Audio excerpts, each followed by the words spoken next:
Hayo xonim. Arandas. Tush ko'ryapmanmi? Bu asar millionlab qalblarni egalladi. Bu kitobdan birinchi bo'lib men video qildim. Tarjima vaqtida video qilib bo'lganman. Kitobni oldindan olgan 3 ta insondan biri menman.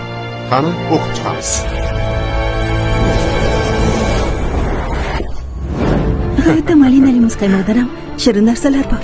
Eng yomon vaziyatlarda ham har narsaning yaxshi tarafini ko'rarkansan. Izlaganini kitoblardan topdi. Erkaklar bir odamni yaxshi ko'rsa ham aytavermas ekan. Insonni osmonlarga olib chiqadigan ham, eng tubsiz jar yoqasiga olib keladigan ham o'sha. Otam qani? Hech qayerda yo'q-ku. Men unga turmushga chiqmoqchiman. Keskin burilishlar. Qachongacha o'zingni beozor qilib ko'rsatasan? Niyatingni bilaman. Nima ekan? U sen o'ylagan sodda ayollardan emas. Ketishing kerak o'g'lim. O'zing tanlaysan deyotgandingiz-ku hozir. Men esa seni yonimdaligingda ham sog'inaman. Hayot esa undan hamma narsani olib qo'yishini hali bilmasdi. Yo'qotishlar ortidan keladigan sukunatni eshitganmisiz? Atrofingdagilar ketadi. Uylar bo'shaydi. Xotiralar esa qoladi. Hech narsa abadiy emas.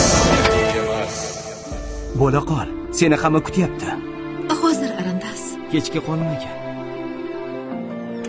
Kechki qolmagan. Lekin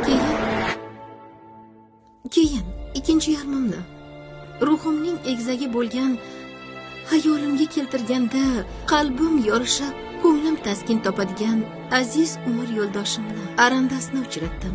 Men sizlarni hammangizni yaxshi ko'raman. Kechikkan mehmonimiz bor ekan.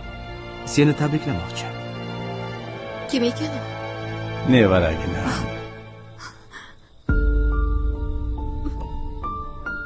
Usoma Muslim. Binafsha shu'lasi. Ikkinchi qism.